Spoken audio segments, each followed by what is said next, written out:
much. In fact, you guys wouldn't believe this about me. I'm a jealous husband. It's true. Yeah, let me tell you something. One time I thought my wife was cheating on me. Yes, nigga, yes. That was one of the worst days of my fucking life. I couldn't take it. And I'm embarrassed about it now, but I can talk about it. You know what I did? It's fucked up, but I did do this. I waited. I waited for her to fall asleep. And when I waited a long time, she's Asian. I couldn't tell if she was asleep or not. I was looking at her.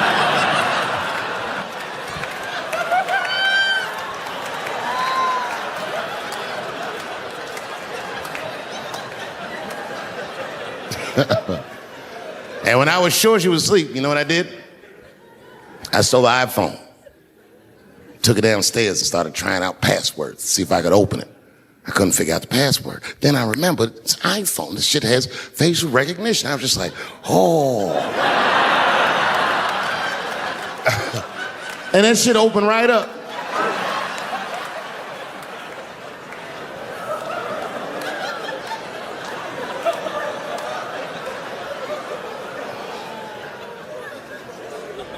And I saw a text message in there from a fella named Earl. I don't know anybody named Earl. I woke her up out of her sleep. I said, wake the fuck up. Who the fuck is Earl? And she said, David, what are you talking about? Oh, don't you play dumb with me, bitch. I done opened your phone. Who is Earl? And she said, oh my God, David. That's gay Earl from the hair salon. I said, word, what am I, a dummy? How am I supposed to know this nigga is gay? And she was calm. She said, read his text and look at his pictures. I started reading the text. This fella sure does spell girl with a U a lot. And I switched over and looked at his pictures, and I couldn't believe it. This fella looked gay and still pictures. His mouth was open in every shot.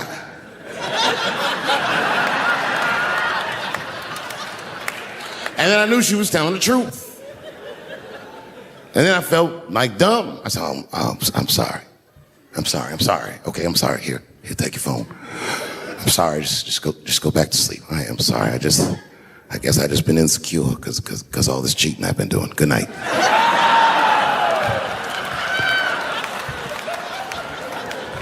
And she didn't let me leave. She said, well, since you want to wake a bitch up, and then she pulled my phone from under her pillow. I said, what the fuck? She said, who is this bitch in this picture? I said, how'd you open that phone? She said, it was easy, nigga. All I had to do was mash my nose and go like this, and it opened right up. I said, what the fuck? She said, who is this bitch? I said, give me that. Oh, girl, relax. That ain't no bitch. This is my friend. Yeah. Well, I know what I'm doing after the show. I gotta tell you. The other day, my wife called me creepy. I frequent strip clubs. I don't want, it's something I like to do. And my wife said I was creepy because I go to strip clubs by myself. Is that creepy? I think that's better than going with the fellas. That's creepy to me. Hey, y'all, let's all go to the strip club and get our dicks hard together as a group of friends.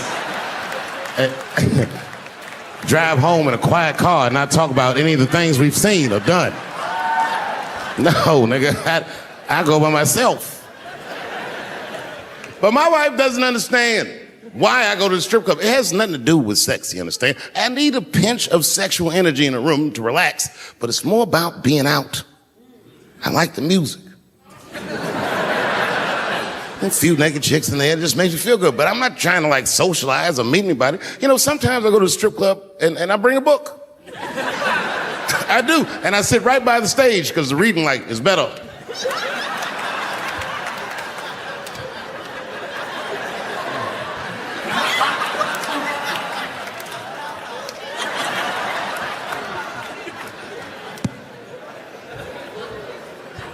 One time I went to a strip club, and this is weird. I don't know why the stripper, for some reason, told me her real name. I know, so I left. She didn't understand. She was like, where are you going? I was like, almost 24 years ago, was the last time I was on this stage, in this room. I was taping my first 1 hour special. It's called Killing Them Softly. My girlfriend was sitting in that row, pregnant. She's now my wife.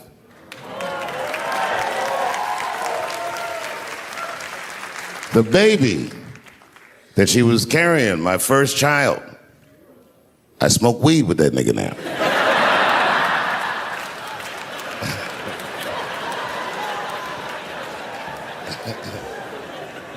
And what I remember most about that night was the pressure. Before the show, I had to run out there on the avenue and hand out tickets to anybody who would take them because I couldn't even fill the fucking room. And boy, what a difference 24 short years makes.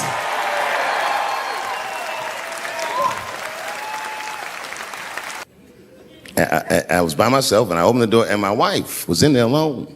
She was sobbing, like sobbing. I said, oh my God, what's wrong with you, bitch? Did you get attacked too?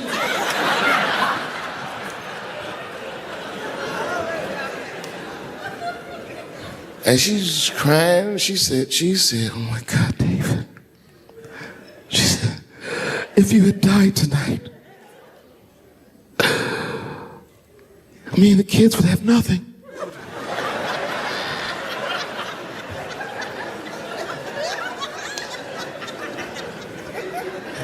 Then I knew it was serious. So I sat down on the bed next to her. And I reached in my pocket, I pulled some keys out that she'd never seen before. She said, what are those keys? And I gently placed them in her hands. I said, sweetheart, those are the keys to my safe deposit box. God forbid anything ever happen to me. But if it does, don't even worry about it. You and the kids have everything you need in that box. I've already taken care of it.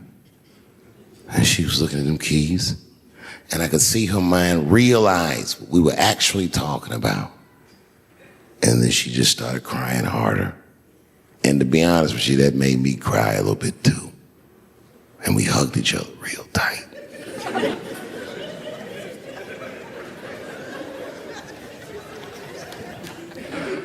Do you know this bitch looked in the box while I'm alive and well?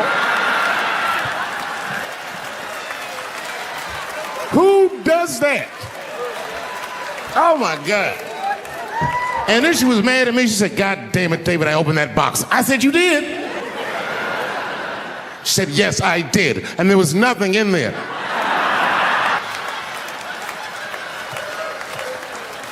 I said, nothing? Oh. She said, nothing except your stupid joke book. I said, whoosh. I said, well, sweetie, look. If you tell those jokes exactly how they're written, you and the kids should be fine. They're really good jokes.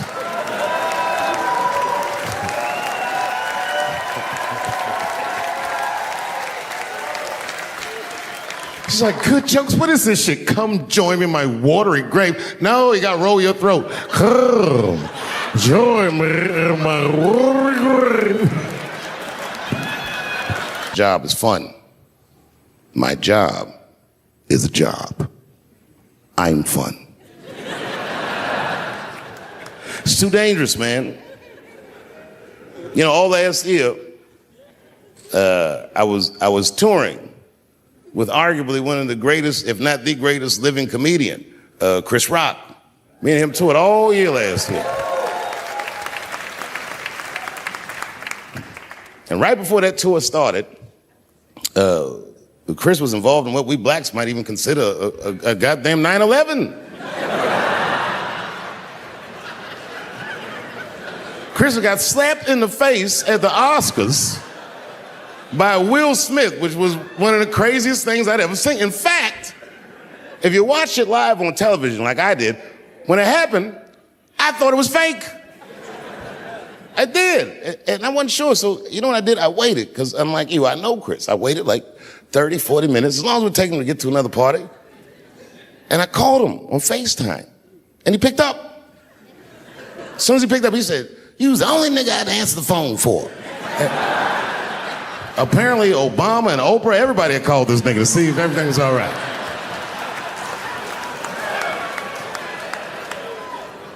And I thought it was fake. I didn't know. So I asked him, I go, well, you know. He said, what?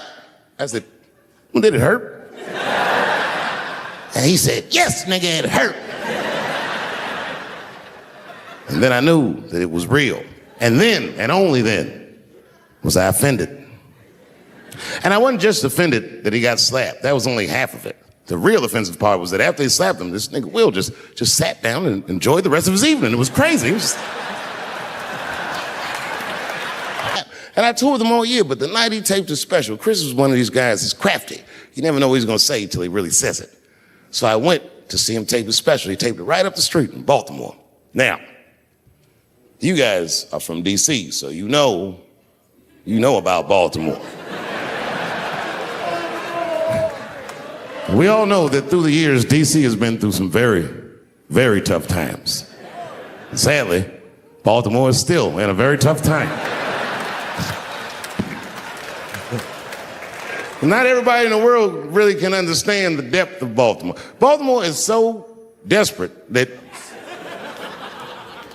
Tupac and his mother moved from Baltimore to Oakland for a better life.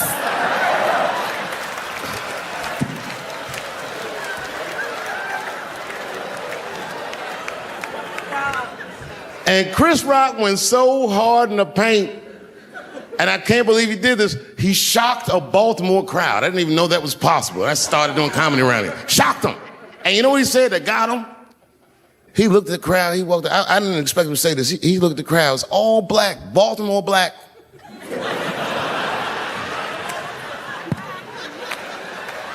Even if you rich and black in Baltimore, you know them niggas is traumatized about something. And Chris shocked him, and this is what he said. He went to that crowd.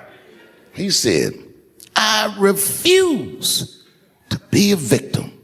And the crowd said, oh. And people would ask me all the time. They'd say, Dave, what would you do if you were Chris Rock and Will Smith slapped you in the face? And to this day, the answer is the same. Well, I don't know what I would have done. I've never been in a situation that extreme. But I do know now what Will Smith would not have done. And that is enjoy the rest of his evening. Man, listen. We gave that kid a good wall. We was whooping his ass. Not we, I mean, I was on stage trying to think of a joke to tell, but they was beating this nigga up right behind me. Everybody could see it. Everybody could see it. And I'm sitting up there trying to think of what to say. And I'm tongue-tied. Me, of all people, can't think of anything to say. Look at my karma. Just that moment. Of all the people in the world, Chris Rock walks from backstage, walks up to me in front of 20,000 people, grabs the mic out of my hands and looks at the crowd and goes, was that Will Smith? Man, motherfuckers fell out of their chairs laughing. I was standing there looking stupid. I was fucking furious, because I'm thinking in my mind, nigga, this is my attack. You got attacked 3 months ago. Now you have jokes. So I snatched the mic back from Chris and tried to get one off, but my shit did not go good at all. I didn't know what to say. I was just like, it was a trans man. And the crowd was like, I'm living a very powerful dream. Every time I come to this city and I stand in front of you, I realize that, my God, man, this is not my dream at all. It's yours. And I am honored to be in it. Thank you very much, Washington, D.C. I'll see you next time.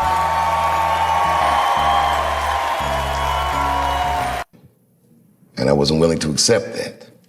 So I quit. And when I quit, it was a very difficult time in my life that I'll spare you the details, but man, fuck show business. It was tough.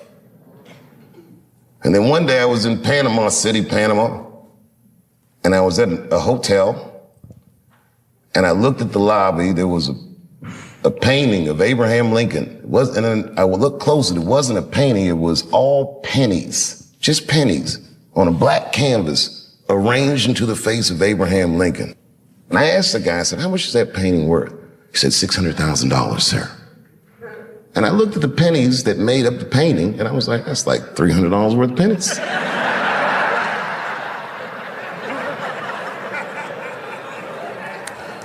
A light bulb went in my head.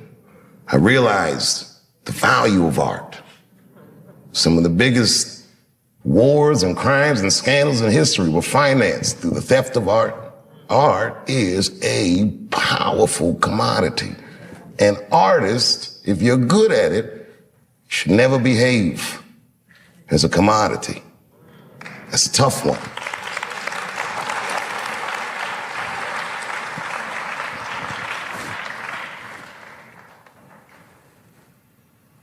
And then I gave up.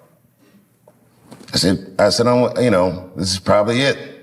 I accepted the fact that the career I thought I was going to have was over, but I started to rediscover just my art for its own sake. I would go to comedy clubs, and I worked for way less money than I ever had, and I enjoyed it more than any of the work I ever did. It was probably the best work I'll ever do, because it was so honest.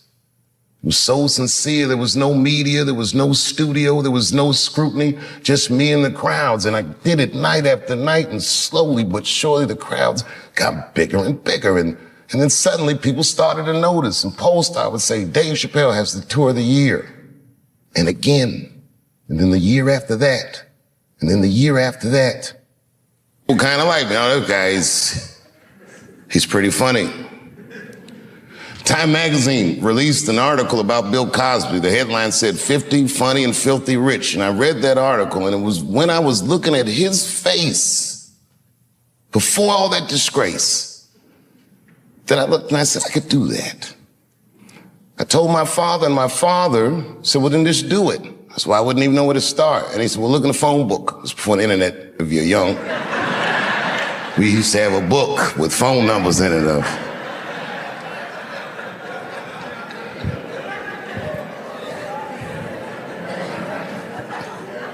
My father found for me the local comedy club in Washington, D.C. I called him. I found out when open mic night was, and I started to go there on Tuesday nights, just watch. And then one night I went on a weekend. I would get my money together, and I would go to this comedy club, and I would just watch these comedians. And sometimes they would talk to me. And I told one of the comedians after a show one night, I said, man, I really want to try to do this. And he said, if you want to be a good comedian, you should know how to act. I said, why? And he says, he didn't explain it. I said, okay. And I told my parents, and this is how I came to find out about Duke Ellington, my mother. She said, there's a place you can go where you can learn to act right here in Washington. It's a high school. I said, you mean I would get out of Eastern?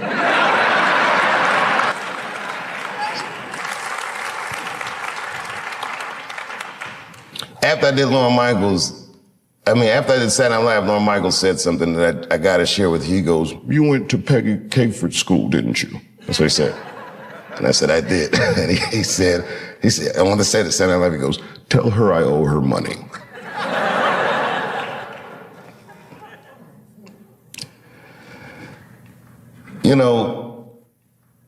I never asked to have this theater named after me. Peggy asked me. She was ailing, and I went to her house to visit her. She said, I want you to put your name on the school. She said, it will help us raise money for the school. And to me, it was like, I felt like I'm a little young for that, and I'm still kind of using the name, you know what I mean? Let's see what I do with it first. You never know, Like imagine if OJ named his son OJ Jr. Oh, Dad.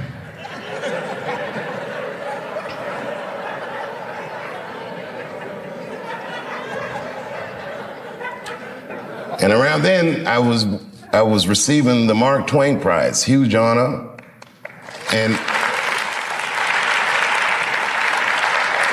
And the next day, all the artists that came to honor me, the Bradley Coopers and Chris Tuckers and all these great people, came to Ellington and they taught master classes for the students. And Peggy Cooper Capritz, as sick as she was, got out of her bed so she could be with her babies. She never left us. So I did it. Say, you know, whatever you want to do, if I can help, I'll do it. I got to tell you, if you quit a show like Chappelle's show, I don't know if you know what happens to you professionally, but I'll tell you what doesn't happen. They don't just say, well, good luck in your future endeavors. With that media, they beat me up. With their power, they tried to make me behave. It takes a strong person to stand out in the cold like that. And I swear to God, so much of the strength I got to do that, the inner warmth I got to do that, I learned in this school and from my friends who helped raise me.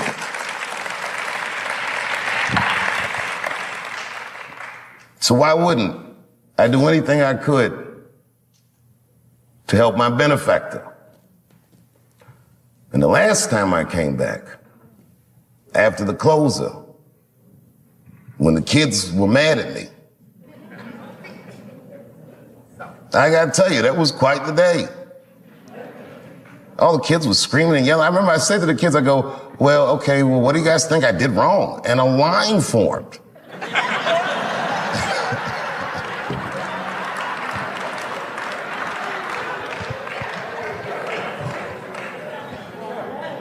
These kids said everything about gender and this and that and the other, but they didn't say anything about art. And this is my biggest gripe with this whole controversy with the closer, that you cannot report on an artist's work and remove artistic nuance from his words.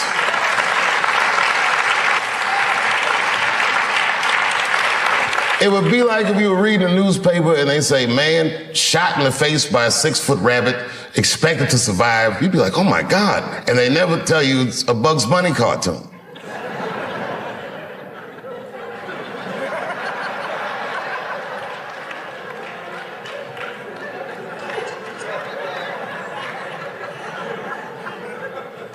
I took a lot of cold shots in show business. And I gotta tell you, as the years go on, you feel the shots less and less as just the business, is what you say. But that one, that day, boy, that day they hurt me. When I heard those talking points coming out of these children's faces, that really, sincerely hurt me. Because I know those kids didn't come up with those words. I've heard those words before.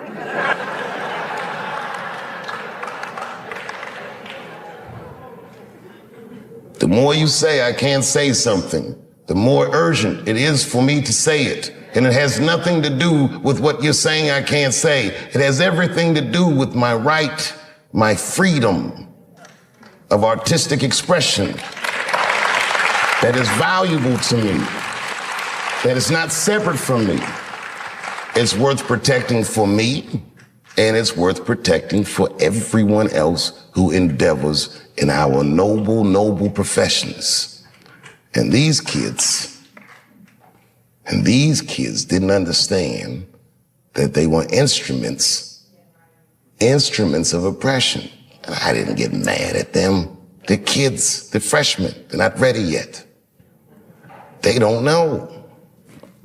What made me mad, and I am this petty,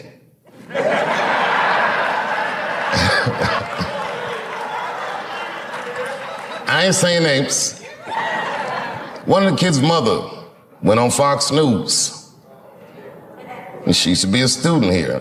I remember her face, but I don't know if she was particularly popular. Anyway.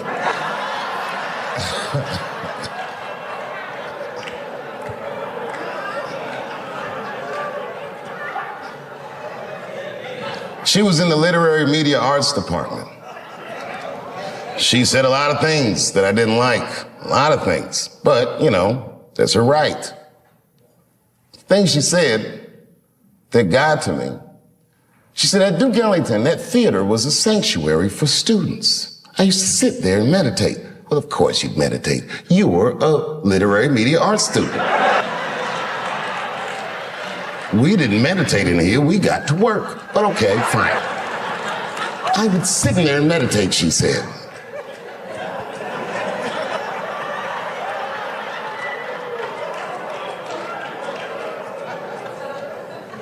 And then she scrunched her face up. She's a beautiful woman, but her face looked hideous the way she scrunched it up. And she said, and just to imagine his name on that theater. How could you do that to those kids?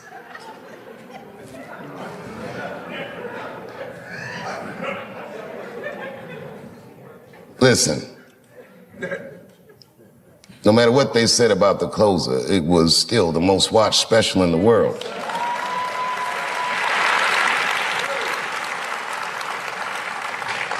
And I am still of the mind, and I say this with all humility, it is a masterpiece. And I challenge all my peers to make its equal. They cannot. I am sure.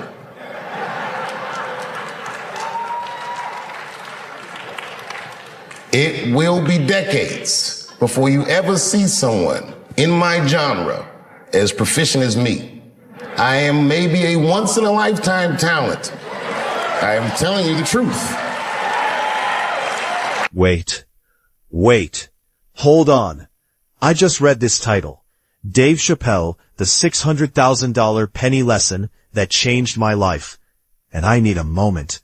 Because this is clearly about to be one of those profound Dave Chappelle stories that starts with what seems like a simple anecdote, but ends up being a masterclass in philosophy, values, and what really matters in life.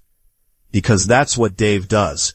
He tells stories that sound casual, but are actually deeply meaningful lessons about integrity, purpose, and staying true to yourself. First, let's break down what this title is telling us. $600,000 penny lesson. That's a specific number, $600,000, connected to something as small as a penny. That juxtaposition is intentional. That's Dave setting up a contrast between massive money and the tiniest unit of currency. That's him saying, I'm about to tell you a story about a moment where the difference between a huge amount of money and a tiny amount of money taught me something fundamental about life. And it changed my life. Not just influenced him, not just was interesting, changed his life. That's Dave signaling that this isn't just an entertaining story. This is a pivot point. This is one of those moments that altered his trajectory, his thinking, his values, his approach to his career and life. This is the kind of story that explains who Dave Chappelle is and why he makes the decisions he makes. Now, I don't know the specific story yet, but knowing Dave's history, I have theories about what this might be about. And the most obvious possibility relates to the most famous decision of Dave's career. Walking away from Comedy Central and the $50 million deal for Chappelle's show. But the title says $600,000, not $50 million. So this might be earlier in his career. This might be a moment that prepared him for the later decision to walk away from massive money when it conflicted with his values. This might be the experience that taught him that some things are more valuable than money. Let me speculate on what this penny lesson might be. Possibility 1. The Comedy Central negotiation. Maybe early in negotiations for Chappelle's show, there was a moment where the network or producers tried to change something small. Something that seemed as insignificant as a penny relative to the overall deal. But Dave recognized it as a matter of principle. And he stood firm on that tiny point, even though it could have cost him the entire $600,000, or whatever the deal was worth at that stage. And that experience taught him that principles matter more than money, preparing him for later walking away from $50 million. Possibility 2. A mentor's lesson. Maybe someone Dave respected told him a story about choosing integrity over money. Maybe that person turned down $600,000 for something, and the lesson was worth more than a penny.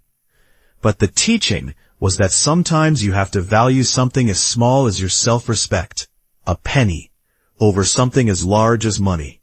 The metaphorical penny being your soul, your integrity, your sense of self. Possibility 3. An early career choice. Maybe Dave had an opportunity early in his career to make $600,000 by doing something that compromised his artistic vision or integrity. Maybe playing a demeaning role. Maybe doing material he didn't believe in. Maybe signing a contract that would have controlled him. And he said no, choosing to keep his artistic freedom, the penny, over the money. And that choice, while scary at the time, opened doors to greater success on his terms. Possibility 4. The value of small things. Maybe this is about Dave learning that the small things, the things that seem as insignificant as a penny, are actually what matter most. Maybe $600,000 represents something big and flashy that he thought he wanted. But a penny represents something simple and authentic that he actually needed. And learning to value the penny over the $600,000 changed how he approached his life and career. Possibility 5. Ownership and control. Maybe this is about learning to value ownership over immediate payment. Maybe someone offered Dave $600,000 for something he created, but keeping ownership, the penny, the small percentage he'd keep, was actually more valuable long-term than the immediate payment. This would align with Dave's later fights for ownership of his work. Any of these possibilities would be classic Dave. Because Dave's career has been defined by making choices that prioritized integrity, ownership, artistic control, and personal values over immediate financial gain. He walked away from $50 million. He left Hollywood. He moved to Ohio. He fought for years to get ownership of Chappelle's show. Every major decision has been about valuing something other than money most highly. Let me talk about why this kind of story matters, especially coming from Dave Chappelle. Dave is one of the most respected comedians alive. Not just funny, respected. Because he's shown again and again that he can't be bought. He can't be controlled. He can't be pressured into compromising his values or his art. That's rare. Especially in entertainment, where people constantly sell out for money, fame, or approval. So when Dave tells a story about a $600,000 penny lesson, people listen, because Dave has proven through his actions that he values integrity over money. This isn't just talk. He's lived it. He's made decisions that cost him millions to maintain his principles. So his lesson about valuing something small and seemingly insignificant over large amounts of money comes with credibility. This is Dave as teacher. Not just entertainer, teacher. He's sharing wisdom earned through experience. He's telling younger comedians, artists, and people in general, here's what I learned. Here's what matters. Here's how you navigate a world that constantly tries to make you compromise yourself for money. Now let me think about the storytelling, because Dave is a master storyteller. He doesn't just state facts, he creates experiences. When Dave tells a story, he sets the scene vividly. You can see the room, the people, the moment. He uses specific details that make it real, builds tension. He creates stakes. You feel the pressure of the decision. Reveals character.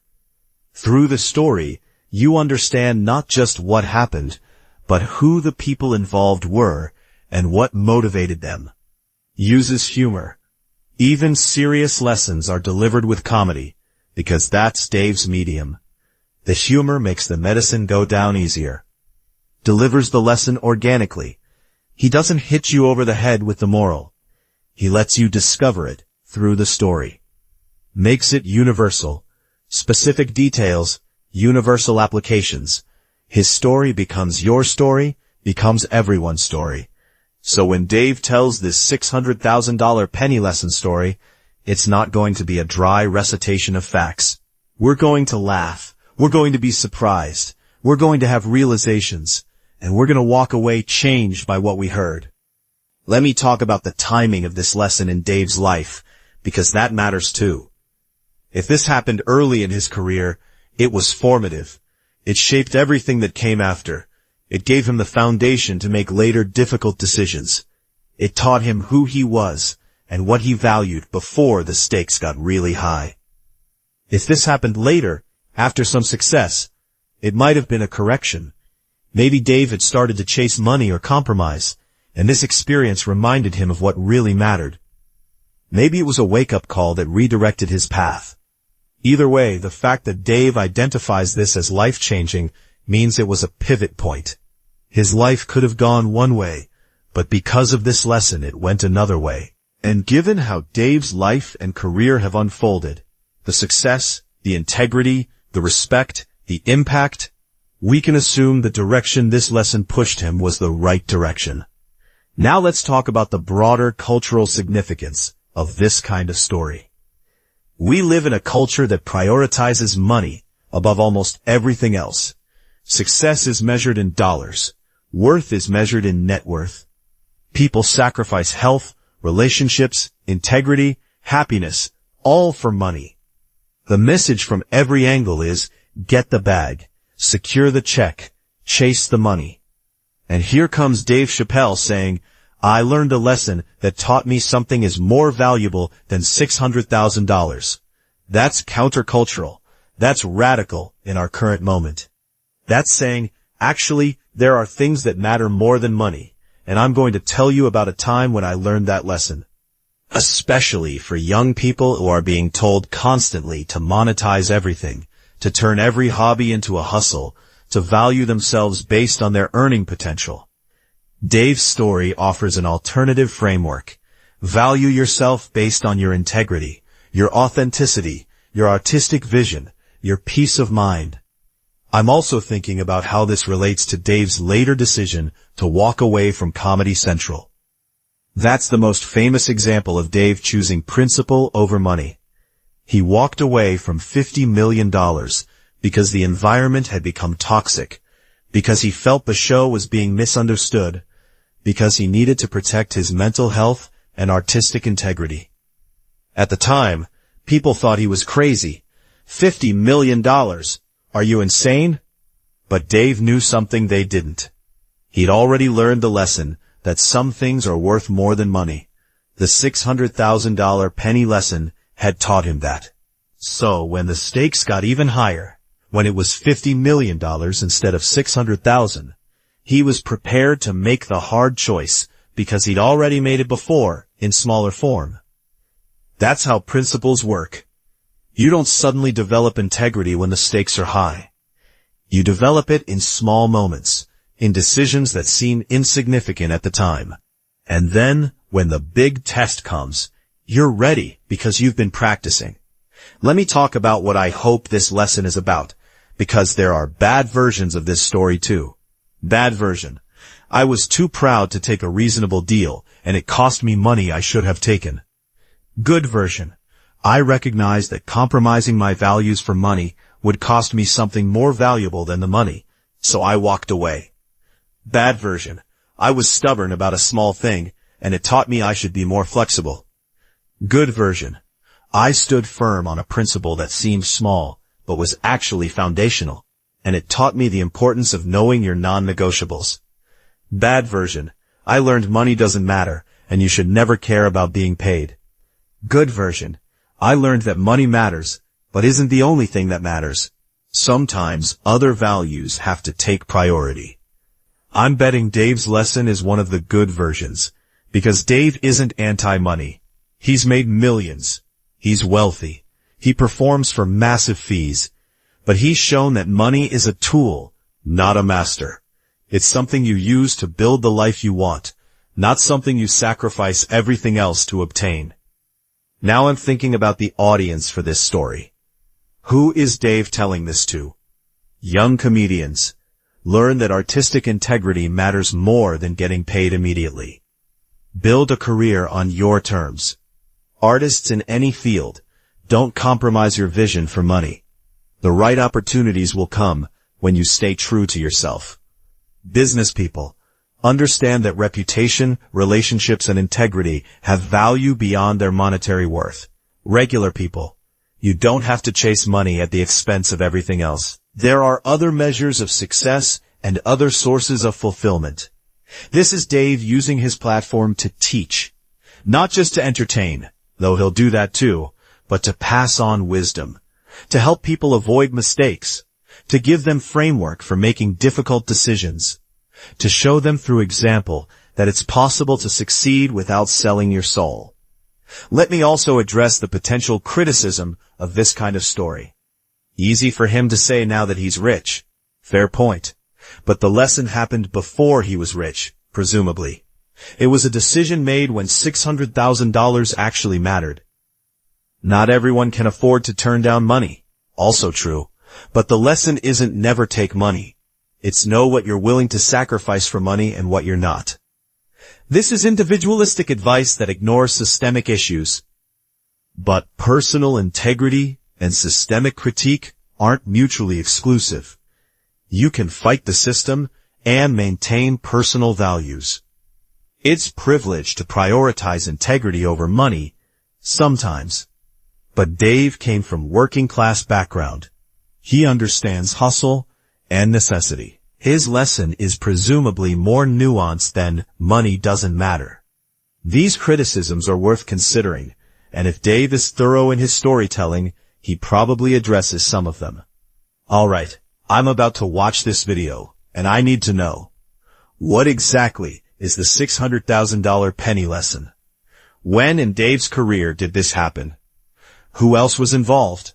What was at stake? What decision did Dave make? What were the consequences? How did it change his life? What does he want us to learn from it?